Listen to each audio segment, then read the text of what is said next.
வணக்கம் நேர்களே. ஐரோப்பிய செய்திகளின் இரவு நேர செய்திகள். முதலில் தலைப்புச் செய்திகள். வட்டி விகிதத்தில் மாற்றமில்லை, பணவீக்க அபாயம் குறித்து இங்கிலாந்து வங்கி ஆளுநர் எச்சரிக்கை. மாலியில் தொடரும் ரஷ்ய படைகள், பயங்கரவாதத்தை ஒழிக்க கிரெம்ளின் அதிரடி முடிவு. ஜேடி வான்ஸை கடுமையாக சாடிய செலன்ஸ்கி, அவர் ரஷ்யாவுக்கு உதவுகிறார் என சாடல். அணுசக்தி மற்றும் ஏவுகணை திறன்களை பாதுகாப்போம், ஈரானின் உயர்மட்ட தலைவர் அதிரடி முழக்கம். ரஷ்யாவின் ஓர்ஸ்க் எண்ணெய் சுத்திகரிப்பு நிலையம் மீது தாக்குதல். உக்ரைன் ராணுவ ரீதியாக தோல்வி அடைந்து விட்டது, புட்டினுடனான பேச்சுக்கு பின் ட்ரம்ப் அதிரடி. புவி வெப்பமடைவதை குறைக்க வானத்தில் உப்பை தூவும் திட்டம், பிரித்தானிய விஞ்ஞானிகளின் அதிரடி முயற்சி. நேட்டோ மற்றும் ரஷ்யா இடையிலான விரிசல், பல தசாப்த கால மோதலின் பின்னணி. இனி விரிவான செய்திகள். இங்கிலாந்து வங்கி தற்போதைய வட்டி விகிதங்களை மாற்றமின்றி அப்படியே தக்க வைக்க முடிவெடுத்துள்ளதாக அதன் ஆளுநர் ஆண்ட்ரூ பெய்லி அறிவித்துள்ளார். பணவீக்கத்தை கட்டுக்குள் கொண்டு வருவதற்கான முயற்சிகள் தொடர்ந்து நடைபெற்று வரும் நிலையில் வட்டி விகிதத்தை குறைப்பது தற்போதைக்கு சரியாக இருக்காது என அவர் குறிப்பிட்டுள்ளார். நாட்டின் பொருளாதாரம் முன்னேற்றம் கண்டு வந்தாலும் பணவீக்கம் மீண்டும் அதிகரிப்பதற்கான சாத்தியக்கூறுகள் மற்றும் அபாயங்கள் இன்னும் நீடிப்பதாக அவர் எச்சரித்துள்ளார். எரிசக்தி விலைகள் மற்றும் உலகளாவிய விநியோக சங்கிலியில் ஏற்படும் மாற்றங்கள் பணவீக்கத்தின் மீது நேரடி தாக்கத்தை ஏற்படுத்தக்கூடும் என்பதால் வங்கி மிகுந்த அவதானத்துடன் செயல்படுகிறது. வட்டி விகிதங்கள் குறைக்கப்படாதது கடன்கள் மற்றும் வீட்டுக்கடன் வாங்கியவர்களுக்கு சற்று ஏமாற்றத்தை அளித்தாலும் விலை உயர்வை கட்டுப்படுத்த இது அவசியம் என விளக்கமளிக்கப்பட்டுள்ளது. எதிர்கால பொருளாதார தரவுகளை பொறுத்தே வட்டி விகித குறைப்பு குறித்த அடுத்த கட்ட முடிவுகள் எடுக்கப்படும் என ஆளுநர் தெளிவுபடுத்தியுள்ளார். மாலியில் தொடரும் ரஷ்ய படைகள், பயங்கரவாதத்தை ஒழிக்க கிரெம்ளின் அதிரடி முடிவு. மேற்கு ஆப்பிரிக்க நாடான மாலியில் நிலவும் தீவிரவாதத்தை ஒடுக்குவதற்காக தங்களது ராணுவ படைகள் அங்கேயே தொடர்ந்து தங்கி இருக்கும் என்று ரஷ்யாவின் கிரெம்ளின் மாளிகை அறிவித்துள்ளது. மாலி அரசாங்கத்தின் வேண்டுகோளுக்கு இணங்க அந்நாட்டின் பாதுகாப்பு மற்றும் ஸ்திரத்தன்மையை உறுதி செய்ய ரஷ்யா இந்த ஆதரவை வழங்கி வருகிறது. இப்பகுதியில் இஸ்லாமிய தீவிரவாத குழுக்களின் அச்சுறுத்தல் அதிகரித்து வருவதால் அவர்களுக்கு பயிற்சி அளிக்கவும் நேரடி ராணுவ உதவி வழங்கவும் ரஷ்யா முன்னுரிமை அளிக்கிறது.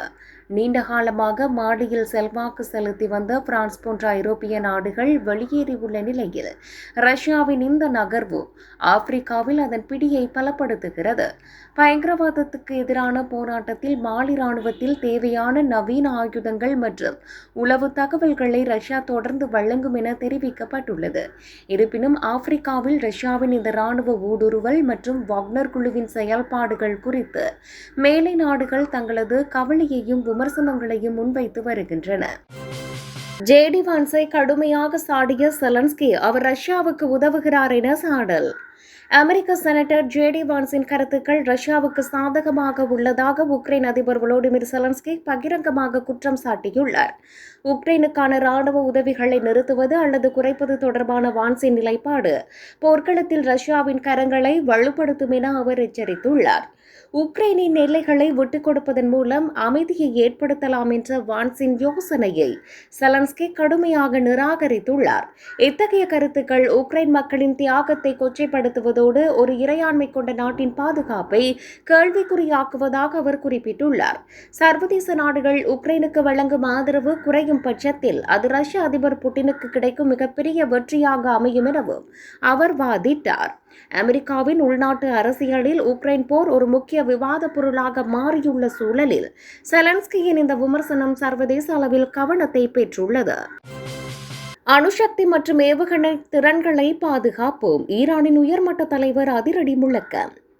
ஈரானின் அணுசக்தி திட்டம் மற்றும் ஏவுகணை திறன்கள் நாட்டின் இறையாண்மைக்கு மிக முக்கியமானது எனவும் அதை எந்நிலையிலும் பாதுகாப்போம் என்றும் அந்நாட்டின் உயர்மட்ட தலைவர் தெரிவித்துள்ளார். மேற்கத்திய நாடுகளின் அழுத்தங்கள் மற்றும் பொருளாதார தடைகளுக்கு மத்தியிலும் நாட்டின் தற்காப்பு திறனை ஒருபோதும் குறைத்துக் கொள்ளப் போவதில்லை என அவர் உறுதியாக கூறியுள்ளார். ஈரானின் ஏவுகணைகள் பிராந்தியத்தின் பாதுகாப்பை உறுதி செய்வதற்கானவை எனவும் அவை எந்தவொரு ஆக்கிரமிப்பிற்கும் தகுந்த பதிலடி கொடுக்க தயாராக இருப்பதாகவும் அவர் சுட்டிக்காட்டினார். அமெரிக்கா உள்ளிட்ட சர்வதேச நாடுகளுடனான அணுசக்தி பேச்சுவார்த்தைகளில் ஈரானின் நலன்கள் முழுமையாக பாதுகாக்கப்பட வேண்டும் என்பதில் அவர் பிடிவாதமாக உள்ளார்.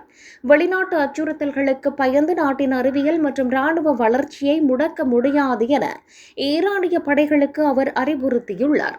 மத்திய கிழக்கில் பதற்றம் அதிகரித்து வரும் நிலையில் ஈரானின் இந்த தீர்க்கமான அறிவிப்பு சர்வதேச அரசியல் அரங்கில் மீண்டும் விவாதங்களை கிளப்பியுள்ளது. ரஷ்யாவின் ஓர்ஸ்க் எண்ணெய் சுத்திகரிப்பு நிலையம் மீது தாக்குதல். ரஷ்யாவின் ஓரன்பர்க் பிராந்தியத்தில் அமைந்துள்ள ஓர்ஸ்க் எண்ணெய் சுத்திகரிப்பு நிலையத்தின் மீது வெற்றிகரமான தாக்குதல் நடத்தியதை உக்ரைன் அதிகாரப்பூர்வமாக உறுதிப்படுத்தியுள்ளது. உக்ரைன் எல்லையிலிருந்து சுமார் 1500 கிலோமீட்டர் தொலைவில் உள்ள இந்த ஆலை மீது ட்ரோன் மூலம் நடத்தப்பட்ட தாக்குதல் உக்ரைனின் நீண்ட தூர தாக்குதல் திறனை நிரூபித்துள்ளது. ரஷ்யாவின் ராணுவ வாகனங்கள் மற்றும் விமானங்களுக்கு தேவையான எரிபொருள் விநியோகத்தை துண்டிப்பதே இந்த தாக்குதலின் முக்கிய நோக்கம் என்று உக்ரைன் உளவுத்துறை தெரிவித்துள்ளது. இந்த தாக்குதலால் சுத்திகரிப்பு நிலையத்தின் முக்கிய பகுதிகள் சேதமடைந்துள்ளதால் ரஷ்யாவின் உள்நாட்டு எரிபொருள் மற்றும் உற்பத்தி ஏற்றுமதி கடுமையாக பாதிக்கப்படும் என எதிர்பார்க்கப்படுகிறது. ரஷ்யாவின் பொருளாதார அடிப்படையை தகர்ப்பதன் மூலம் போர் நடத்தும் அதன் நிதி வலிமையை குறைக்க உக்ரைன் இத்தகைய உத்திகளை கையாண்டு வருகிறது. உக்ரைன் தோல்வியடைந்து விட்டது. புட்டினுடனான பேச்சுக்கு பின் ட்ரம்ப் அதிரடி. ரஷ்ய அதிபர் விளாடிமிர் புட்டினுடன் தொலைபேசியில் உரையாடிய பிறகு உக்ரைன் ராணுவ ரீதியாக தோல்வியடைந்து விட்டது என டொனால்ட் ட்ரம்ப் தெரிவித்துள்ளார். தற்போதைய நிலையில் உக்ரைனால் போரில் வெற்றி பெற முடியாது எனவும் போர் நீடிப்பது தேவையற்ற உயிர் சேதங்களுக்கே வழிவகுக்கும் எனவும் அவர் குறிப்பிட்டுள்ளார். போரை உடனடியாக நிறுத்த வேண்டியதன் அவசியத்தை வலியுறுத்திய ட்ரம்ப் பேச்சுவார்த்தை மூலம் மட்டுமே ஒரு தீர்வை எட்ட முடியும் என கூறியுள்ளார். உக்ரைனுக்கு தொடர்ந்து ஆயுதங்களை வழங்குவது போரின் தீவிரத்தை அதிகரிக்குமே தவிர தீர்வை கொண்டு வராது என்பது அவரது வாதமாக உள்ளது.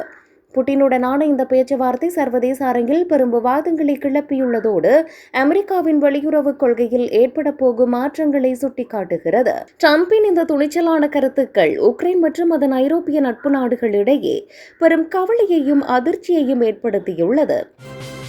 புவி வெப்பமடைவதை குறைக்க வானத்தில் உப்பை தூவும் திட்டம். பிரித்தானிய விஞ்ஞானிகளின் அதிரடி முயற்சி. புவி வெப்பமடைவதை தடுப்பதற்காக வானத்தில் உப்பை தூவி சூரிய ஒளியை பிரதிபலிக்க செய்யும் ஒரு சர்ச்சைக்குரிய ஆய்வு திட்டத்தை பிரித்தானிய விஞ்ஞானிகள் முன்மொழிந்துள்ளனர். ஸ்டெராடோஸ்பெரிக் ஏரோசல் இன்ஜெக்ஷன் எனப்படும் இந்த தொழில்நுட்பத்தின் மூலம் வளிமண்டலத்தின் மேலடுக்கில் உப்பு துகள்களை தூவி மேகங்களின் அடர்த்தியை அதிகரித்து வெப்பத்தை குறைக்க திட்டமிடப்பட்டுள்ளது. கடல் உப்பை மேகங்களுக்குள் செலுத்துவதன் மூலம் அவை அதிக சூரிய ஒளியை பிரதிபலிக்கும் என்பதால் புவியின் வெப்பநிலை உயர்வதை கட்டுப்படுத்த முடியும் என ஆய்வாளர்கள் கருதுகின்றனர். இருப்பினும் இந்த முறை இயற்கையான தட்பவெப்பநிலையை பாதிக்கலாம் என்றும் மழைப்பொழிவு மற்றும் கடல் சூழலில் எதிர்பாராத மாற்றங்களை ஏற்படுத்தலாம் எனவும் சுற்றுச்சூழல் ஆர்வலர்கள் கவலை தெரிவித்துள்ளனர். இத்தகைய ஜியோ இன்ஜினியரிங் சோதனைகள் தற்காலிக தீர்வாக இருந்தாலும் கார்பன் வெளியேற்றத்தை குறைப்பதே நிரந்தர தீர்வாக அமையும் என பல வல்லுநர்கள் வாதிடுகின்றனர். இந்த திட்டம் பெரும் விவாதத்தை ஏற்படுத்தியுள்ள நிலையில் காலநிலை மாற்றத்தை சமாளிக்க புதிய மற்றும் துணிச்சலான அறிவியல் அணுகுமுறைகள் அவசியம் என ஒரு தரப்பு விஞ்ஞானிகள் ஆதரவு தெரிவித்துள்ளனர். நேட்டோ மற்றும் ரஷ்யா இடையிலான விரிசல் பல தசாப்த கால மோதலின் பின்னணி. நேட்டோ அமைப்பிற்கும் ரஷ்யாவுக்கும் இடையிலான உறவு 2ஆம் உலகப் போருக்கு பிந்தைய காலத்திலிருந்து இன்று வரை பெரும் பதற்றத்துடனேயே நீடித்து வருகிறது. சோவியத் யூனியனின் வீழ்ச்சிக்கு பிறகு கிழக்கு ஐரோப்பிய நாடுகளை நோக்கி நேட்டோ தனது எல்லையை விரிவுபடுத்தியது ரஷ்யாவுக்கு பெரும் அதிருப்தியை ஏற்படுத்தியது. குறிப்பாக உக்ரைன் நேட்டோ அமைப்பில் இணைய ஆர்வம் காட்டியது ரஷ்யாவின் தேசிய பாதுகாப்புக்கு அச்சுறுத்தல் என்று கிரெம்ளின் மாளிகை கருதுகிறது. 2014 கிரைமியா இணைப்பு மற்றும் 2022 தொடங்கிய உக்ரைன் மீதான முழு அளவிலான போர் இவ்விரு தரப்பிற்கும் இடையிலான ராஜதந்திர உறவை முற்றிலுமாக சிதைத்துள்ளது. ரஷ்யாவின் ஆக்கிரமிப்பு நடவடிக்கைகளை தடுக்க நேட்டோ நாடுகள் உக்ரைனுக்கு தொடர்ந்து நவீன ஆயுதங்களையும் நிதி உதவியையும் வழங்கி வருகின்றன.